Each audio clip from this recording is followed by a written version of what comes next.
जो हमने कल पढ़ा था वो ये पढ़ने को हमें मिला था कि हमारे पास दो थ्रो हैं। एक अपने को कॉइन दी गई है, शुरुआत कॉइन से करनी है, और एक अपने को डाई दी गई, डाइस। हमने इस जगह पर स्टार्टिंग जो है वो कॉइन से ही करनी है, ये तो तय है। आपने कॉइन से फेंका और फेंकने पर सर हेड आ सकता है और टेल आ सकता है। हेड अगर आया तो ये फर्स्ट थ्रो था, तो सेकंड थ्रो जो होगा, हेड आने पर आपको फिर दोबारा से कॉइन को ही टॉसअप करना है। तो यहां पर आप गौर करें तो ये हेड भी आ सकता है और ये टेल भी आ सकता है, लेकिन वो कहता है कि अगर टेल आता है पहली बार फेंकने पर कॉइन को, तो आप कॉइन को साइड कर दीजिए और डाइस फेंकिए। अब डाइस फेंकना है आपको, ये शर्त है। डाइस फेंकने पर मेरी और आपकी जो वैल्यू है वो टेल 1, टेल 2, टेल 3, मतलब टेल 4, टेल 5, टेल 6 ये होनी चाहिए। तो ओवरऑल कहूं तो ये 8 वैल्यू है जो इन दोनों जी से सर। दो थ्रो करने पर, कॉइन से स्टार्ट करने पर आ सकती है। ये सोच हमारे पास आ गई। अब वो कह क्या रहा है, ये न्यूमेरिकल ध्यान रखना बहुत अलग है औरों से। सैंपल स्पेस की तरह नहीं है कि ns बराबर 8 लिख देंगे आप ना, ये इस तरह से नहीं होगा। आगे ये कहता है सर कि find the conditional probability of the event that the dice shows a number greater than 4। हमें प्रोबेबिलिटी निकालनी है कि डाइस में 4 से अधिक वैल्यू आनी चाहिए, वो दिख रही है हमें, लेकिन गिवन किया गया है there is at least one tail. There is at least one tail मतलब टेल आने पर, ये क्वेश्चन ऐसा हो गया कि आपने फेंका और टेल आने पर जब कॉइन फेंके तो 4 से अधिक आने की प्रोबेबिलिटी आपको बतानी, ये कंडीशन होगी। तो इस जगह पर अगर आप ध्यान से देखेंगे तो आपके लिए जो गिवन दैट है टेल, गिवन दैट कि टेल आने, कम से कम एक टेल आए, तो कम से कम एक टेल देखो, इसको छोड़कर ये है कम से कम एक टेल।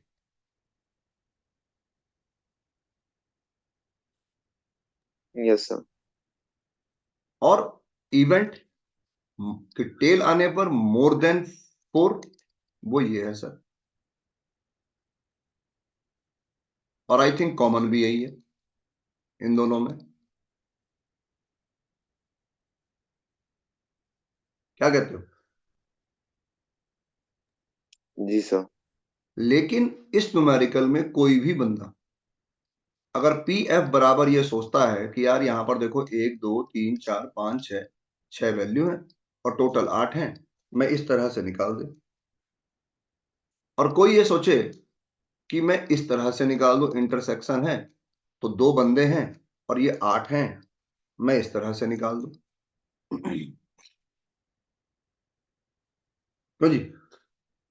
वो ये सोचे कि भाई इंटरसेक्शन में देखो दो बंदे हैं और टोटल 8 हैं, 2/8 करके 1/4 कर दूं। हो सकता है ना ऐसा सोचने को? और फिर वो कहे जी सर। कि मैं ऐसा करूं, पी ई अपॉन एफ निकालना है तो मैं ई intersection F upon P F निकालूं। लेकिन इस न्यूमेरिकल में ना ये चीज चलेगी ही नहीं। तुक्के की बात है कि 3/4 हमारा मैच कर जाएगा, ये 1/4 नहीं मैच कर रहा है, 1/6 है इसकी वैल्यू। ऐसा क्यों हो रहा है? ऐसा इसलिए हो रहा है क्योंकि कोई एक ऑब्जेक्ट नहीं है ये, यहां दो अलग अलग ऑब्जेक्ट हैं। और इस जगह पर अगर मुझे f की प्रोबेबिलिटी निकालनी है तो इसकी प्रोबेबिलिटी प्लस इसकी प्रोबेबिलिटी प्लस इसकी प्रोबेबिलिटी प्लस इसकी प्रोबेबिलिटी प्लस इसकी प्रोबेबिलिटी प्लस इसकी प्रोबेबिलिटी प्लस इसकी प्रोबेबिलिटी, मतलब आप सोचिए कि एच टी लिखा था, कोई मुझे कहे कि पी एफ निकालना है तो आपको भाई पी एच टी की प्रोबेबिलिटी निकालनी पड़ेगी। पी एच टी समझते हैं, एच आने के बाद टी आना, ये अपने आप में मल्टीप्लिकेटिव है, एच एन टी वर्ड हो गया। एक तरह से कहूं तो ये इस तरह से हो गया। और हेड आने की प्रोबेबिलिटी 1/2 है और टेल आने की प्रोबेबिलिटी भी कितनी है, 1/2। इसी प्रकार T1 है, सॉरी T1 है, तो टेल आने की प्रोबेबिलिटी 1/2 है, 1 आने की प्रोबेबिलिटी 1/6 है। डाइस में किसी एक नंबर के आने की प्रोबेबिलिटी 1/6 होगी, क्योंकि टोटल नंबर है 6। Yes sir.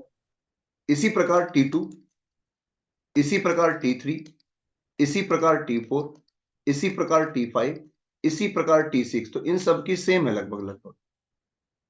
तो 1 2 3 4 5 6, तो चाहो तो यहाँ 6 से मल्टीप्लाई कर दो भैया, क्योंकि 1/2 इंटू 6, 1/2 इंटू 6 आप लिखते जाओ। देखिए 1/4 प्लस 1/2 हो गया, आपने एलसीएम लिया 3/4, तो आप सोचें पी एफ की वैल्यू तो बंदे ने आपकी बुक में ऐसे निकाली है। और बात रही इंटरसेक्शन की, उसकी कैसे निकाली है, तो गौर करें इंटरसेक्शन ये था T5 and T6। Again T की प्रोबेबिलिटी 1/2 और 5 की प्रोबेबिलिटी 1/6, T की प्रोबेबिलिटी 1/2, 6 की प्रोबेबिलिटी 1/6। ये चीज ध्यान रखें, ऐड कर रहा हूं मैं, क्योंकि ये प्रोबेबिलिटी में यस अंदर सर। जो है वो एक साथ है, या तो ये या मतलब अंग्रेजी हिंदी का और जो T5 है ये एंड में चला गया अंग्रेजी, T and 5, T and 6। तो इस जगह पर अगर आप देखेंगे तो आपके लिए आएगा 1/6। और अब आप जान आएंगे कि ई मतलब कि 4 आने, मोर देन 4 आने की जब टेल गिवन हो, तो ई अपॉन एफ की वैल्यू इस प्रकार से होगी ई intersection F upon P F, और वैल्यू सर आपके लिए होगी 1/6 एंड 3/4। और इस तरह से अगर कहूं तो आपको टोटल वैल्यू मिलने वाली है आज की डेट में 2/9। ये है सर क्वेश्चन, समझ पाएंगे। जी सर। तो न्यूमेरिकल बहुत बढ़िया है। कोई कहे जी, देखो मैं यही बात हमेशा कहता हूं, मैथ क्यों भारी है, और मतलब और चीजें आसान नहीं है, मैं ये नहीं कह रहा हूँ कि फिजिक्स केमिस्ट्री या कुछ हिस्ट्री इंग्लिश कोई आसान चीज है, आसान तो वो भी नहीं है, मेरे लिए तो बहुत ही भारी है, वो तो और भी भारी है। मैथ क्यों टिपिकल है, क्योंकि हमें जो सिखाया जाता है कि भाई ये फॉर्मूले होते हैं, ये डेफिनेशन होती है, इस तरह से चीजें होती है, जब न्यूमेरिकल करने बैठते हैं तो उनका इस्तेमाल बदल जाता है, कौन सा कब इस्तेमाल होगा पता नहीं। इसीलिए कहते हैं जितने ज्यादा न्यूमेरिकल करेंगे उतना टॉपिक और खुलता जाएगा। अब इस न्यूमेरिकल को पढ़ने पर हमारे जो 6 न्यूमेरिकल थे, एग्जाम्पल हमने देखे, उनसे कहीं से कहीं तक इसका वास्ता नहीं। हमारे 6 में क्या हो रहा था, एन एस देखा, एन एस बराबर 8 लिखा, हमने यहां से एफ देखा, हमने एन एफ बराबर 7 लिखा, हमने इंटरसेक्शन देखा, हमने E intersection F equal to 2 लिखा, हमने इस जगह पर पी एफ निकाला, तो पी एफ अगर निकालने बैठेंगे हम इस जगह पर टेल के लिए तो 7/8, और हम ये निकालने बैठेंगे इंटरसेक्शन के लिए, तो इंटरसेक्शन के लिए आपकी और मेरी वैल्यू जो आ जाएगी 2/8, और हम ई अपॉन एफ निकालते। हम पहले ऐसा कर रहे थे, आज क्यों नहीं कर रहे हम, क्योंकि यहां पर एच एच, अगर मान लीजिए मैं कहूं कि एच एच आया है, तो यहां पर हमारे पास दो ऑब्जेक्ट भी आ गए हैं, दो अलग अलग चीजें आ गई हैं, साथ में कॉइन भी मौजूद है, तो इस जगह पर थोड़ा सा कॉशियस रहना पड़ेगा। हाँ, 2 डाइस फेंकता हूं, मैं तब कह दूं आपसे कि भाई पहली बार 1 आने के बाद दूसरा नंबर जो है वो उससे बड़ा होना चाहिए, तो 1 2 1 3 1 4 1 5 1 6, तो इस जगह पे भी वही काम करना पड़ेगा मुझे। 1 आने की प्रोबेबिलिटी 1/6, 2 आने की प्रोबेबिलिटी 1/6, और ये 5 है, मैं इसे 5 से मल्टीप्लाई कर दूंगा, 5/36। सोच बदल रही है थोड़ी सी, और क्वेश्चन खत्म। तो एग्जाम्पल 7 को हाईली रेट करिएगा, जितने भी आपके अनसोल्ड हैं, सॉरी सोल्ड हैं एनसीईआरटी में। जी सर। अब देखिए 13.1 शुरू होता है, जब नोट्स में जाएंगे आप, तो मैंने फर्स्ट नहीं किया है, सेकंड नहीं किया है, मैंने डायरेक्ट थर्ड किया है नोट्स में। फर्स्ट ना करने का रीजन और सेकंड ना करने का रीजन आपको दिख जाएगा, क्योंकि ये बिल्कुल एमसीक्यू क्वेश्चन है। ई अपॉन एफ निकालना है,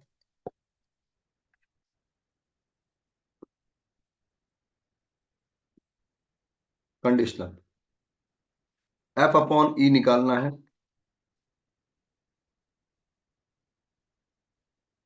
कंडीशनल।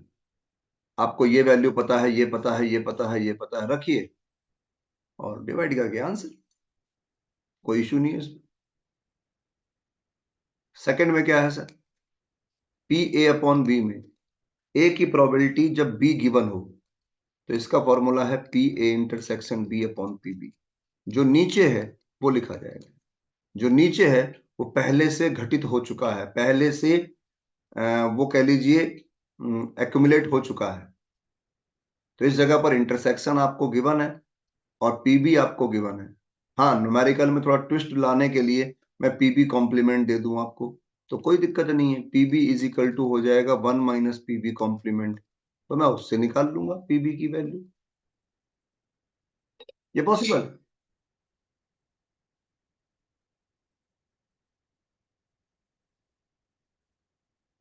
समझ रहे बात को? Yes sir. कल को हो सकता है मैं पी ए बी कॉम्प्लीमेंट दे दूं और पीबी दे दूं। नोट करना, मैंने आपको पीबी दे दिया और पी ए कॉम्प्लीमेंट दे दिया, A complement A intersection B, जबकि हमें चाहिए था पी ए इंटरसेक्शन बी। देखो पीबी का फॉर्मूला ये होता है, यहां पर फॉर्मूले काम आते हैं, कुछ जगहों पर क्वेश्चन समझना पड़ता है। अब ए इंटरसेक्शन बी की value PB minus P A intersection B complement. PB की वैल्यू आपको पता है, कॉम्प्लीमेंट की वैल्यू आपको पता है, 0.18 आ गया, तो यहाँ 0.18 रखेंगे, यहाँ 0.5। इतना पॉसिबल है कि वो ऐसा कर सके घुमाने के लिए, मतलब ये वैल्यू देने की जगह वो पीबी कॉम्प्लीमेंट और पी ए इंटरसेक्शन बी दे दे, या पीबी दे दे, P A intersection B complement दे दे, या पीबी कॉम्प्लीमेंट दे दे, P A intersection P A intersection B complement दे दे, ये भी संभव है। तो वो पॉसिबिलिटी हो सकती है। जबकि क्वेश्चन नंबर थर्ड जी भी सर। वही है, तो गौर करें शुरू के तीनों एक जैसे मैंने थर्ड किया है नोट। थर्ड में देखो वही फॉर्मूले हैं। अब ए इंटरसेक्शन बी निकालना, ए अपॉन बी निकालना है, ए यूनियन बी निकालना है, ये फॉर्मूले फाइंड करने हैं। तो गौर करिएगा, अब मुसीबत कहाँ आती है कि वैसे तो देखो फॉर्मूला क्या क्या है, ए इंटरसेक्शन बी निकालने के लिए अगर आप बात करो तो पी ए यूनियन बी का फॉर्मूला होता है P A plus P B minus P A intersection B. मुझे ये पता हो, ये पता हो, ये पता हो तो मैं निकाल दूं, लेकिन मुझे ए पता है, बी पता है, लेकिन यूनियन नहीं पता, यूनियन तो निकालना है, ये फॉर्मूला तो बेकार हो गया। ये क्यों बना? पीबी अपॉन ए, पीबी अपॉन ए का मतलब है सर बी इंटरसेक्शन ए या ए इंटरसेक्शन बी, बात एक ही है, और अपॉन में पी ए। तो गौर करें पीबी अपॉन ए की वैल्यू 0.4, पी ए की वैल्यू 0.8, तो सर जी ए इंटरसेक्शन बी की वैल्यू जो है वो निकल कर आ गई 3.32, ये निकल के आ गई। यस कंफर्म है? सर। और जब इंटरसेक्शन निकल गई तो ए अपॉन बी निकालना आसान है सर, क्योंकि अब इंटरसेक्शन भी पता है आपको, पीबी भी पता है आपको, आप इससे निकाल सकते हैं या नहीं? जी सर। और उसके बाद यूनियन इस फॉर्मूले से निकाल सकते हैं। तो ये सबसे इजी सवाल थे तीनों। बाकी भी है, देखो चौथा भी ऐसा ही है, इसलिए मैंने फोर्थ भी नहीं किया नोट्स में। फिफ्थ भी ऐसा ही है, पर फिफ्थ हमने किया हुआ है। लेकिन अगेन गौर करें, 1 2 3 4 5, ये सिर्फ और सिर्फ एमसीक्यू क्वेश्चन, मतलब 1 नंबर, 1 मार्क्स, दैट्स ऑल। अब होता है सर क्वेश्चन शुरू, यहां से। आपकी बुक की मुझे एक बात पसंद नहीं आई, हो सकता है सर थोड़ा सा शायद सिस्टम को मैं ना पहचानता हूँ, मेरे को ये समझ नहीं आया कि इसने कहीं पर भी कंडीशनल प्रोबेबिलिटी नहीं लिखी। बंदे को खाली खुद ही समझने को बोल दिया इसने कि भाई तेरी जिम्मेदारी है, तेरा काम है, अब तू जाने, तू दे, हमारी जिम्मेदारी खत्म। मतलब कायदे से इन दोनों में से ई और एफ में से कौन गिवन दैट है, मेंशन नहीं है। मतलब मान लो मुझे ई अपॉन एफ निकालना है या मुझे एफ अपॉन ई निकालना है, ये कहीं से कहीं तक न्यूमेरिकल यस को सर। देखकर मुझे समझ नहीं आता, मतलब हो सकता है कि मैं इस सिस्टम के लिए नया हूं, मुझे समझ नहीं आता। हमने जितने एग्जाम्पल पढ़े उसमें ये गिवन गिवन दैट क्या था वो पता था, जो गिवन दैट है वो नीचे है, और जो निकालना है फाइंड द प्रोबेबिलिटी वो ऊपर है। तो यहां पर देखकर ये मालूम नहीं पड़ता, लेकिन अब ये क्या है कि एक बंदे ने 6 किया तो 7th को फिर वो अपने आप समझ जाएगा कि अच्छा ये 7th में भी ऐसे ही। तो आपकी किताब में अगर ऐसा ही क्वेश्चन बोर्ड में भी आता है तो आपको ये ध्यान रखना पड़ेगा बाय डिफॉल्ट कि इसमें जो पहले लिखा है वो तो फाइंड करना है, और जो बाद में लिखा है वो गिवन दैट है। ये जो है गिवन दैट है, और ये हमें फाइंड करना है।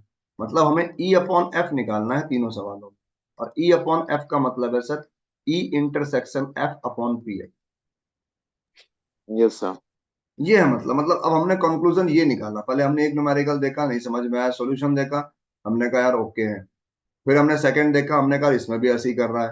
अब हमने ये बना लिया कि 6 7 में जितने भी ये इस तरह से ई एफ करके दिखे हैं, इसमें जो सेकंड नंबर पे मेंशन है वो गिवन दैट है, और जो फर्स्ट नंबर पे है वो हमें निकालना है when F already happened, conditional probability given that is F, then find the probability of E. तो ई अपॉन एफ इस तरह से निकालना। अब इतनी बात समझ आने के बाद अब बंदा निश्चिंत है, अब बंदा निश्चिंत है। अब वो क्या करने जा रहा है सर, अब क्वेश्चन पड़ेगा, वो एक कॉइन को 3 बार टॉस किया है। मान लो मैंने इस तरह से 3 बार, 3 बार टॉस किया। टॉस करने पर हेड आता है या टेल आता है, हेड आता है या टेल आता है, हेड आता है या टेल आता है, कुल मिलाकर 2 की पावर 3 8 सैंपल स्पेस बन, या तो एच एच एच आएगा, एक एच कम कर दो पीछे से और उसी को शिफ्ट करते जाओ आगे, दिमाग लगाने की जरूरत नहीं है। फिर 2 एच कम कर दो, फिर उसी को शिफ्ट करते जाओ, और लास्ट में एक भी एच मत लिखो। ये है सर वो 8।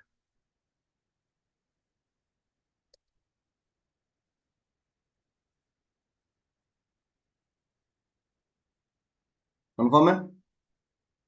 Yes sir. एक ही ऑब्जेक्ट है, ध्यान रखिए। पहले वाले सवाल में क्या था, एक कॉइन थी और एक डाइस थी, उनका पेयर बना रहे थे हम, वहां अलग सिस्टम से निकल रही थी। वहां हम अगर वैल्यू को सोचने बैठे तो हमें इसको अलग तरीके से 1/2 1/2 1/2 कर रहे थे, यहाँ नहीं कर रहे, हम यहाँ खाली 8 लिख रहे हैं। और गौर करिए, अब वो कहता है कि हमें हेड ऑन द, ये गिवन है, given head on the first two tosses, head on the first two tosses, एक दो, बस बस बस बस बस यही। Head on the first two tosses में अगर आप ध्यान से देखेंगे तो सिर्फ एक ही बंदा मौजूद है, दो ही बंदे मौजूद हैं, H H H G sir. और एच एच टी, यही तो है। इसकी वैल्यू सर 2 है। तो यहां पर अगर मुझे कोई कहे पी एफ निकालो, तो N F upon N S, मतलब सर जी 2/8, मतलब सर 1/4, ये हो गई। अब बात रही ई की। ई क्या है sir, head on the third toss, यहां पर है head on the third, head on the third, head on the third, head on the third, या नहीं? एक, दो, तीन और चार, यही तो होगा। Yes sir. Head on the third toss, अलग अलग बात करेंगे दोनों। तो सर यहां पर एन ई जो है वो 4 हो गया, लेकिन इसकी जरूरत नहीं है फिलहाल हमें, हमें जरूरत है ई इंटरसेक्शन एफ की। मतलब थर्ड नंबर पे हेड भी आए और शुरू के 2 नंबर पे हेड भी आए। तो गौर करो, फिर तो एक ही बंदा कॉमन है, मतलब ई भी हो जी सर।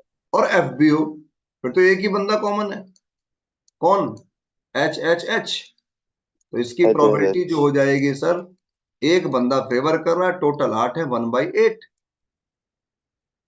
और मैं और आप जो है इस जगह पर ई अपॉन एफ, ये 1/8 और ये रहा sir 1/4। probability is 1 by, that's all. आ रही है बात समझ में? जी सर। ये इनकी मतलब अपनी एक सिस्टमेटिक वे है जिसको फॉलो कर रहे हैं, जिसको वो सिस्टम में ला रहे हैं। अगर आप बहुत ध्यान से देखो, कोई कहे सर नहीं मैं तो ना, मैं तो पुराने वाले सिस्टम में जाना चाहता हूँ जो आपने एग्जांपल नंबर 7 में किया था, मुझे पीएफ की प्रोबेबिलिटी इस तरह से निकालनी है कि मैं कहूँगा हेड हेड हेड, तो देखो 1/2 1/2 1/2, फिर सर हेड हेड टेल, फिर वही बात है, प्लस कर दिया 1/2 1/2 1/2, टू बाई इसमें एट वन सारे बाई सेम टू आएंगे। आ गया। लेकिन इतनी मेहनत हमने क्यों करनी है यार? Yes sir. पहले वाले में क्यों करी थी? पहले वाले में एक कॉइन के साथ था, वो एक फ्लो नहीं था वहां पर। कोई कहे सर भैया इंटरसेक्शन में आपने एच एच एच निकालना है 1/8, ऐसे नहीं, मैं तो ऐसे निकालूंगा एच की प्रोबेबिलिटी इंटू एच की प्रोबेबिलिटी 1/2 इंटू 1/2 इंटू 1/8 आ जाएगा। सोचेंगे हम, हमें गलती करनी है। कोई कहे यार ये ऐसे सोच रहा है मैं ऐसे सोचूंगा, ये ऐसे कर रहा है मैं ऐसे करूंगा, देखते हैं कब तक हमारा एक सिमिलर काम चलता है। जिस दिन हम अलग हो जाएंगे उससे, अपनी गलती देखेंगे हम, क्योंकि वो वेरीफाइड बंदा है जिसने काम किया, हम वेरीफाइड नहीं है, इसका मतलब हमें सुधार करना है, सुधार करेंगे। यस लेकिन सर। डिस्कशन बहुत जरूरी है। अब अगर एक ये कर लिया जिसने, उसको सेकंड या थर्ड करने में कहीं से कहीं तक दिक्कत, कहीं से कहीं तक दिक्कत नहीं है, क्योंकि मैंने क्या कहा, अब तो बंदा देखो, अब उसका हाथ देखोगे आप, फ्लो देखोगे काम का, तो उस ऐसा लगेगा जैसे बहुत ज्यादा ज्ञाता हो।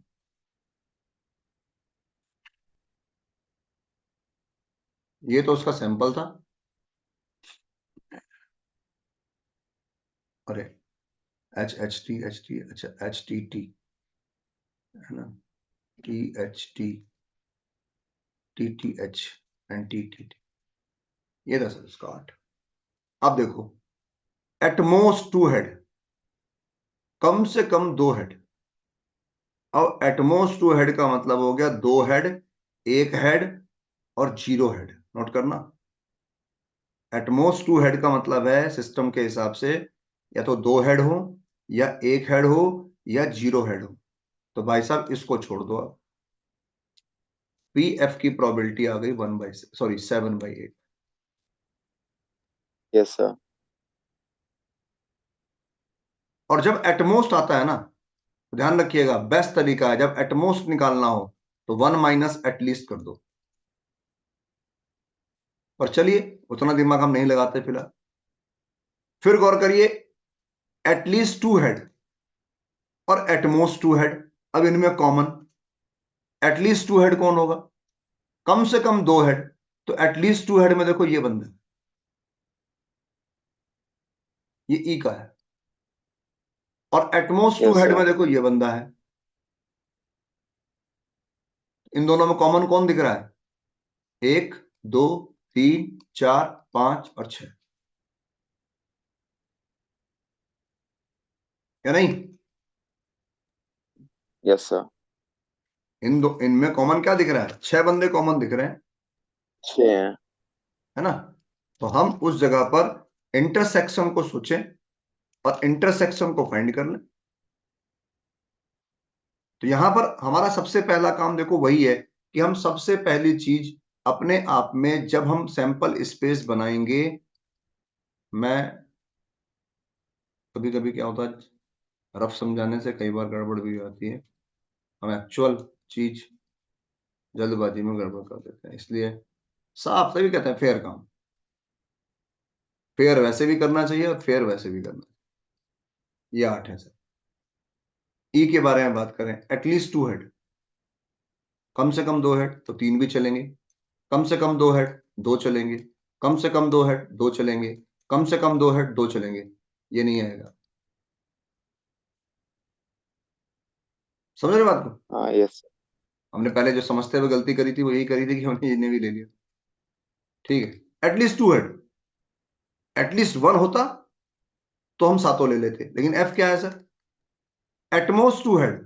एटमोस्ट। एटमोस्ट का मतलब है वहां से नीचे तक, 0 तक, और एटलीस्ट का मतलब होता है वहां से मैक्सिमम तक। एटमोस्ट 2 हेड, तो गौर करें, HHT चलेगा, HTH चलेगा, THH चलेगा, HTT चलेगा, THT चलेगा, 2 हेड भी चलेगा, 1 हेड भी चलेगा और 0 हेड भी चलेगा। ध्यान रखना, एटमोस्ट का मतलब जी सर। मैथमेटिकली एटमोस्ट अगर वर्ड आएगा एटमोस्ट n, तो n से लेकर 0 तक सोचना है, और एटलीस्ट n आएगा कभी भी तो n से लेकर मैक्सिमम तक सोचना है। ये और के केस में चले जाते हैं, और 0 तक आगे आता है, बाइनोमियल डिस्ट्रीब्यूशन में आता है एटमोस्ट एटलीस्ट। Yes sir. अब देखिए ई इंटरसेक्शन एफ, ऑब्वियस सी बात है, एच एच नहीं मिलेगा, ठीक है ना, एच एच टी मिलेगा, एच टी एच मिलेगा, टी एच एच मिलेगा। मतलब सर आपको एच टी एच मिलेगा, टी एच एच मिलेगा और एच एच टी मिलेगा, दैट्स ऑल। इसका मतलब 3 बंदे हैं सर, और एफ में कितने बंदे हैं सर? 7 बंदे हैं। तो जी जी सर। 3/7 वैसे भी हो सकता है, कोई दिक्कत नहीं है, लेकिन फिर भी इंटरसेक्शन की प्रोबेबिलिटी निकालोगे आप 3/8, एफ की प्रोबेबिलिटी निकालोगे आप 7/8, प्रोबेबिलिटी आ गई 3/7। हो जी पाएगा? सर। क्वेश्चन नंबर 3 देखो, एफ क्या है? At least 1 tail. फिर देखो, एटलीस्ट का मतलब है वहां से लेकर मैक्सिमम 3 टेल आ सकते हैं, 1 से 3। तो सर जी इसको छोड़ दो, हो गया एफ। जी सर। एटलीस्ट 1 टेल, देखो सब में कम से कम 1 टेल है, 2 भी हैं और 3 भी हैं, 7 हो गए, 7/8। और ई का मतलब है एटमोस्ट 2 टेल, फिर वही कहानी, एटमोस्ट 2 टेल, तो 2 टेल, 1 टेल और 0 टेल। तो सर 2 टेल, फिर 1 टेल, फिर 0 टेल, ये भी 7 ही है सर।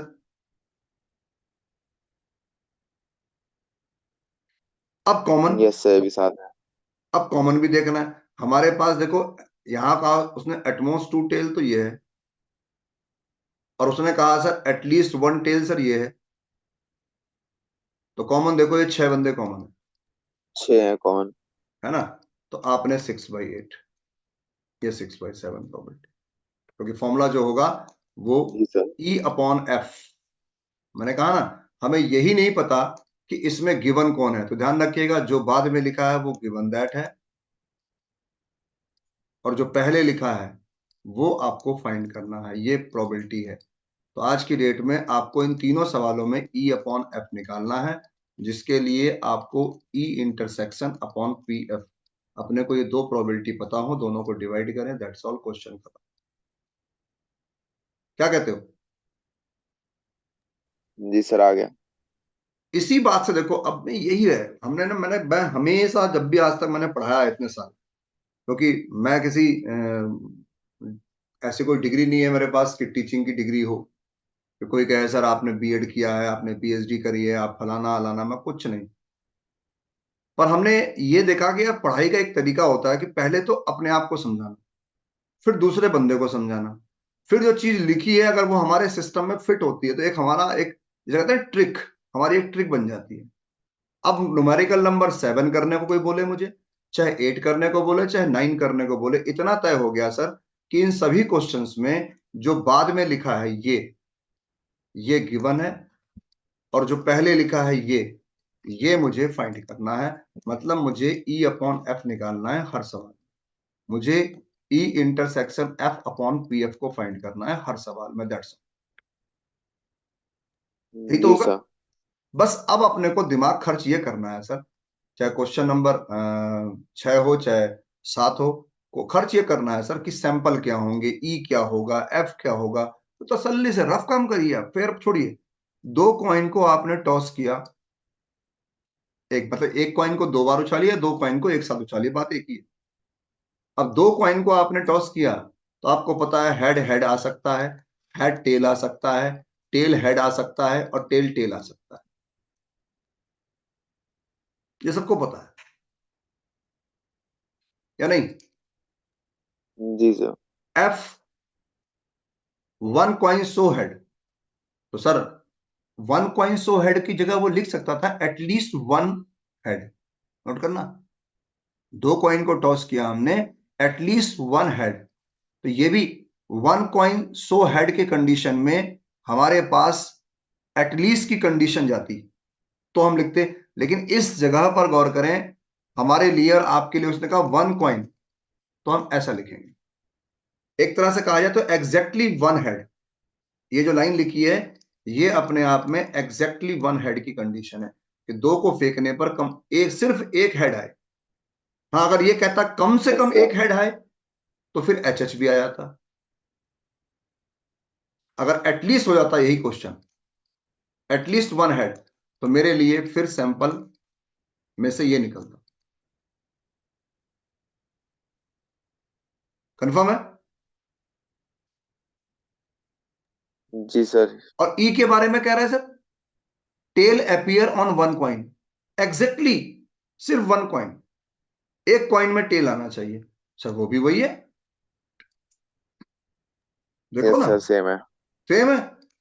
इसका मतलब सर एफ भी वही है, मतलब क्वांटिटी की बात कर रहा हूं, और वही देखो दोनों बंदे सेम आ गए, इंटरसेक्शन भी सेम आ जाएगा। इसका मतलब प्रोबेबिलिटी इसकी कितनी हो जाएगी, वन श्योर इवेंट। है ना, क्योंकि इंटरसेक्शन भी यही आने वाला है, कोई डाउट ही नहीं है। इंटरसेक्शन की प्रोबेबिलिटी जी वन सर। बाई टू आने वाली है, एफ की प्रोबेबिलिटी भी वन बाई टू आने वाली है। चार में से दो, चार में से दो, तो two by four, two by four, divide करने पर सर वन हो जाए। ऐसा क्वेश्चन भी हो सकता था। तो सेवेंथ का मैंने फर्स्ट पार्ट किया है, सेकंड आपके लिए छोड़ दिया। सेकंड अगर आपके लिए छोड़ा है तो देखिए, आपके लिए इसलिए छोड़ा है क्योंकि सर हम चाहते हैं कि हम खुद का दिमाग भी लगाएं। एफ नो हेड अपीयर, एक भी हेड ना, नो हेड अपीयर, तो पी एफ जो होगा वो वन बाई फोर होगा। ई का मतलब यस है सर। सर नो टेल, तो टेल एच अगर नहीं एच। आ रही है तो एच एच। और intersection sir, oh my God, intersection तो कुछ फाइव हो नहीं है। गया सर। फाइव हो गया, यस सर। अरे गजब। और सर जिसका इंटरसेक्शन फाइव होगा उसकी प्रोबेबिलिटी जीरो, इसका मतलब इम्पॉसिबल इवेंट में चला गया सर। Yes sir. हमारे बात, हमें प्रोबेबिलिटी निकालनी है कि एक भी टेल ना हो, गिवन किया गया है, लेकिन आपके पास जो अवेलेबल है वो अवेलेबल है कि उस जगह पर एक भी हेड ना हो, तो उसमें से कैसे निकालें? जो गिवन है, मैंने भाई आपके पास बहुत सारा घर में मसाला रखा है, कई सारी चीजें रखी हैं, आपने लेकिन कहा भाई इनमें से ये निकाल लिया मैंने, अब तू इन चीजों से बना। घर में सपोज करिए बहुत सारा सामान रखा है खाने पीने का, आपको कहा गया जी हलवा बनाना है, आपने, आप पूछोगे भाई गिवन दैट क्या देगा भाई मुझे तू? आपने कहा भाई मैं तुझे दूंगा ये नमक रखा है, ये गरम मसाला रखा है, ये पानी रखे हैं, ठीक है, अब भाई तू बना ले। आप कहोगे कुछ नहीं बनता, हवा खा तू, जीरो, क्योंकि जो तू मुझे दे रहा है यस सर। और जो तू मुझे निकालने को बोल रहा है उनमें तो कुछ भी इस्तेमाल नहीं हो पाएगा। वो हालत हो गई इस क्वेश्चन की।